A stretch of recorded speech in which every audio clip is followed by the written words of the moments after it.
Alhamdulillah. Alhamdulillahi wa kafa. Wassalatu wassalamu ala Sayyidina Muhammadinil Mustafa wa ala alihi wa sahbihi ahli sidki wal wafa. Yang saya hormati Kepala Jakarta Islamic Center Pak Kiai Haji Subki LC, para kepala bidang pengurus, para jamaah Masjid Jakarta Islamic Center, mudah-mudahan yang hadir pada siang ini dicatat oleh Allah dari golongan ahli-ahli sorga.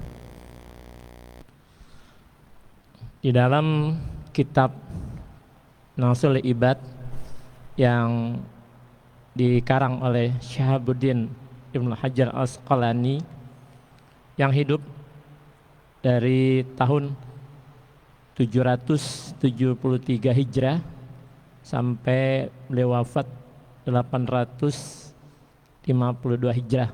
Sekarang sudah 1442 Hijrah, berarti 700 tahun yang lalu. Dan kitab ini disarah oleh Imam Nawawi Al-Bantani. Dalam sarahnya beliau mengingatkan kepada kita bahwa hidup ini adalah pilihan.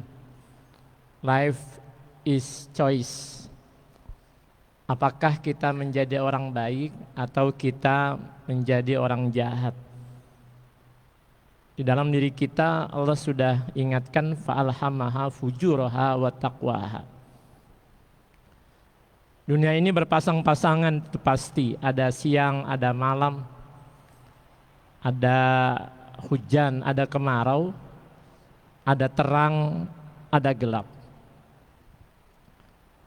Salah satu doa yang disampaikan oleh Rasulullah yang sering dibaca oleh para kiai, 5 raihan yang dicapai oleh seluruh manusia. Yang pertama adalah Allahumma aslih lana dinana alladzi huwa ismatu amrina. Ya Allah, perbaikin agamaku, agama kami, alladzi huwa ismatu amrina, yang dengan agama ini menjadi benteng dari segala godaan dan sebagainya. Setiap hari kita ingin agama kita diperbaikin sehingga kita menjadi manusia yang lebih baik. Wa aslih lana dunyana allati fiha ma'asuna. Ya Allah, tolong perbaikin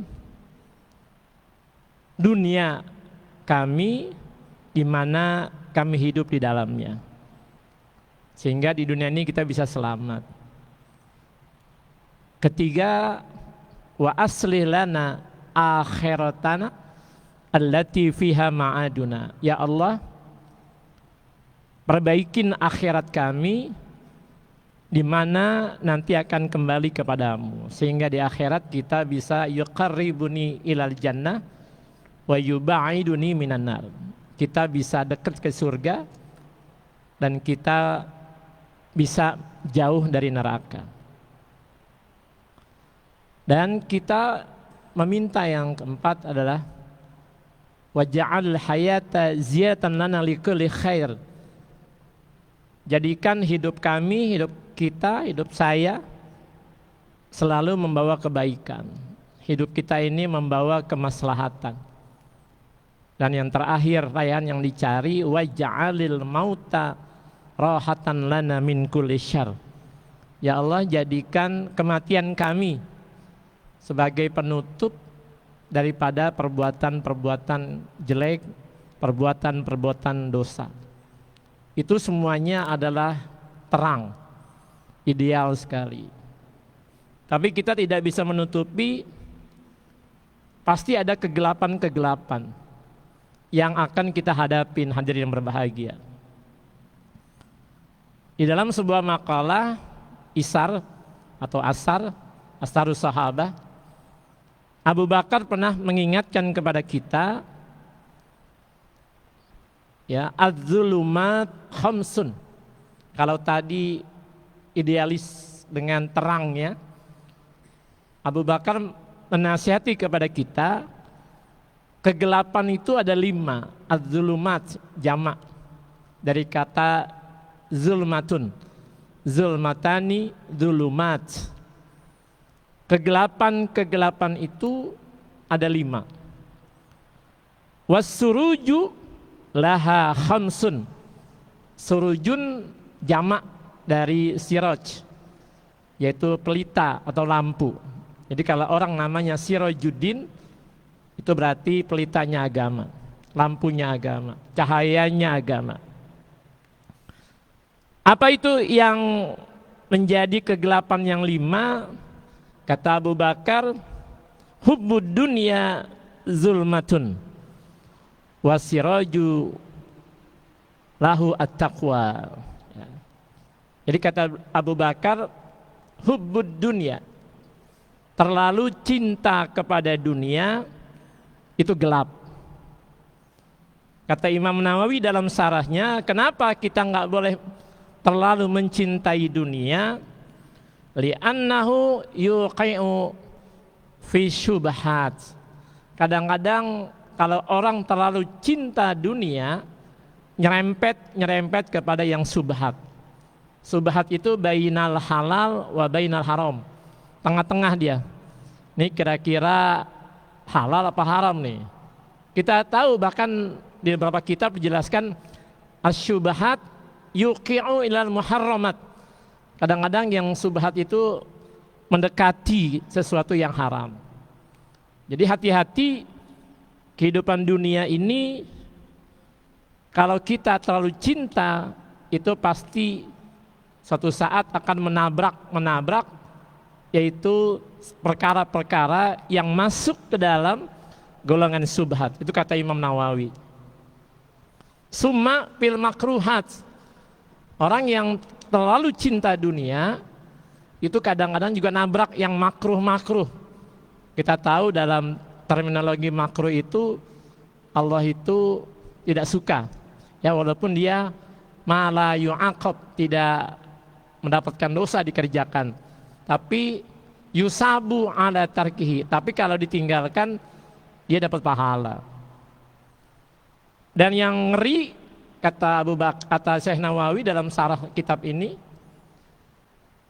cinta dunia itu bisa terjerumus kepada yang haram. Makanya akhir-akhir ini kita lihat di televisi, di media, ada seorang hakim di Surabaya harusnya menghakimi, tapi ditangkap, malah dia jadi dihakimi. OTT kepala daerah, satu demi satu kena. Kenapa? Yaitu karena terlalu cinta kepada dunia. Nabi kita Muhammad SAW sudah mengingatkan, hubbud dunia ra'sun kulli khati'atin. Kata Nabi, cinta kepada dunia itu sumber daripada kesalahan. Jadi orang menjadi orang bersalah itu salah satu faktornya adalah berat kepada dunia. Bahkan ditambahkan oleh Imam Ghazali, ini berat banget. Kata Imam Ghazali, fa baghdhuha ra'sun kulli hasanatin. Ini Imam Ghazali, beliau ini terkenal sufi. Membenci dunia itu sumber kebaikan. Jadi lawannya nih. Kalau hubbud dunia ra'sun kulli khati'atin, cinta kepada dunia sumber dari segala kesalahan. Kata Imam Ghazali, wa bu'duha ra'sun kulli hasanatin. Kalau kita benci dengan dunia, itu sumber dari kebaikan. Memang agak berat kajian tasawufnya. Itu yang pertama. Nah, apa pelitanya? As-siraju laha at-taqwa. Dunia ini gelap, ada cahayanya, ada pelitanya, yaitu takwa. Ini sangat terkenal. Bicara terminologi takwa itu panjang. Ada dalam surat Ali Imran 133, 135, ada takwa versinya Ali bin Abi Thalib. Al-khawfu minal jalil, al-amalu bitanzil, al-isti'dadu liyaumir rahil, ar-ridha bil qalil. Inti daripada takwa, imtisalul awamir wajtinabun nawahi. Dijelaskan oleh Imam Nawawi, al-ihtiras bi ta'atillah an uqubatihi. Ini kata Imam Nawawi. Jadi takwa itu menjaga kepada terus ketaatan kepada Allah daripada kita melakukan dosa di mana kita akan mendapatkan sanksi. Nah, ini yang pertama. Jadi hati-hati para jamaah, hubbud dunya zulmatun, cinta dunia itu bisa menjadi orang gelap mata. Tapi bentengnya, pelitanya adalah ketakwaan. Yang kedua, azanbu zulmatun, asiraju lahu at-taubah. Azanbu, melakukan perbuatan dosa itu juga sebuah kegelapan, ya. Di dalam hadis Nabi, beliau bersabda, innal abda idza akhta'a khati'atan nukitat fi qalbihi nuqtah. Jadi kalau ada orang bikin dosa, itu ada noda, satu titik noda di hatinya, nempel. Bikin dosa lagi, titik sauda, titik ini sangat hitam, itu ada di hatinya melekat. Fa idza huwa faza'a wastaghfara wa taba saqula qalbahu. Tapi kalau dia beristighfar, dia bertaubat dari dosanya, maka titik ini hilang dan menjadi mengkilap. Di sini disebutnya saqula. Saqala itu bercahaya. Bahkan Allah Subhanahu wa taala mengingatkan kepada kita di dalam surat 83 Al-Mutaffifin ayat 14, Allah berfirman, a'udzubillahi minasyaitonirrajim, bismillahirrahmanirrahim, kalla bal rana ala qulubihim ma kanu yaksibun. Ya. Sekali-kali tidak dengan demikian sehingga menjadi ron itu titik yang melekat di hati itu yang hitam tadi, ya, atas diri mereka apa-apa yang telah mereka kerjakan. Ron. Jadi jangan sampai dosa-dosa ini membesar. Quran menyebutnya ar-ron. Ar-ron itu titik gumpalan hitam. Jadi orang yang berbuat dosa, banyak dosa, itu hatinya sudah menjadi ron, menjadi gumpalan dosa. Nah, kuncinya pelita daripada melakukan dosa adalah bertaubat kepada Allah, beristighfar kepada Allah, minta ampun kepada Allah atas segala perbuatan-perbuatan dosa kita. Nabi saja yang maksum, yang tidak pernah berbuat dosa, beliau beristighfar tidak kurang dari 60 kali sehari. Yang ketiga, kata Abu Bakar, wal qabru zulmatun, siksa kubur itu gelap.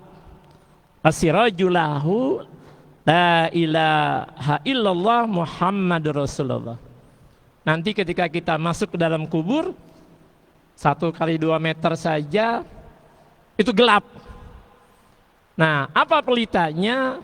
Sering-sering kita mengucapkan la ilaha illallah Muhammadur Rasulullah, banyak tahlil, banyak zikir, ya. Dalam sebuah kitab diceritakan orang di kuburan itu ada 3 kelompok. Kelompok pertama ini tenang-tenang saja, dia ditenang di kuburan. Kenapa? Warganya sering doain, bikin acara, bikin tahlil, bikin haul, sehingga pahalanya terus ngalir ke kuburan, sehingga orang yang di kuburan dia tenang-tenang saja. Kelompok kedua nih ada yang gelisah, ia mencari pertolongan. Kenapa? Karena keluarganya nggak pernah mendoakan yang di kuburan tadi. Dia cari itu pertolongan. Dari mana? Dari sisa khotib Jumat. Karena pasti khotib Jumat itu setiap khutbah, doanya di khutbah kedua, Allahumma gfir lil muslimina wal muslimat wal mu'minina wal mu'minat al ahya minhum wal amwat. Ya Allah, ampuni dosa kaum muslimin laki perempuan, mukmin laki dan perempuan, dan orang-orang yang masih hidup dan yang sudah meninggal dunia. Jadi sisa-sisa khotib itu dia cari. Nah, kelompok yang ketiga yang tadinya tenang-tenang saja, tiba-tiba dia sibuk cari pertolongan. Ditanya, dulu Anda kok tenang, sekarang kenapa gelisah? Dulu anak saya sering doain saya. Anak saya meninggal, cucu saya sudah nggak pernah doain saya lagi. Jadi saya terpaksa mencari pertolongan dari tempat lain. Nah, apa keutamaannya kita membaca la ilaha illallah? Imam Nawawi menjelaskan daripada hadis Nabi, innallaha ta'ala harrama 'alan nar man qala la ilaha illallah yabtagi biha wajhallah. Allah Subhanahu wa taala mengharamkan api neraka bagi orang-orang yang selalu mengucapkan la ilaha illallah dan dia mendapatkan keridhaan Allah. Jadi nanti manakala kita meninggal dunia, kalau kita pengen di kuburan kita tidak gelap, sering-sering kita berzikir mengucapkan la ilaha illallah Muhammadur Rasulullah. Bahkan dikuatkan oleh hadis Nabi, man qala la ilaha illallah mukhlisan dakhalal jannah. Itu dalam kitab Al-Wafi, sarahnya hadis Arba'in. Barang siapa yang mengucapkan la ilallah ikhlas, insya Allah dia akan masuk ke dalam surga. Nah, sedikit ditambahkan kata Imam Nawawi, kenapa faktor-faktor bagaimana supaya kuburan kita terang. Beliau katakan ada 7 perkara. Kalau pengen kila sab'atun tunawir qabra, 7 perkara yang kalau pengen kuburan kita terang. Yang pertama, al-ikhlas fil ibadah. Hendaknya kita ketika melaksanakan ibadah ikhlas karena Allah. Yang kedua, birrul walidain.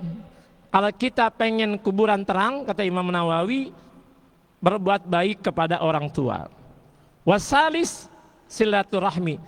Yang ketiga, rajin-rajinlah silaturahmi. Warabi alla yudi'a umrahu bil maksiat. Jangan habiskan hidup kamu banyak maksiat. Wal khamis alla yutbi'u hawa. Jangan sering nuruti nafsu yang cenderung kepada dosa. Yang keenam, ayastahida fit ta'ah. Sungguh-sungguh dalam taat. Dan yang ketujuh, ayuksira zikrullah, perbanyak zikir. Insya Allah kalau 7 ini kita jalankan, kuburan kita akan terang benderang. Lalu yang keempat, wal akhiratu zulmatun. Nanti kita dibangkitkan kubur, di alam mahsyar gelap. Nah, bagaimana supaya nanti di yaumil mahsyar kita terang? Asirajulaha al-amalu saleh. Maka wirid yang kita jalankan selama di dunia, sering-seringlah kita berbuat amal soleh. Terakhir, wasiratu zulmatun asirajulahu al-yakin. Jadi nanti kita akan melewati jembatan Siratul Mustaqim yang kita dulu ngaji waktu TPA, waktu Idinia.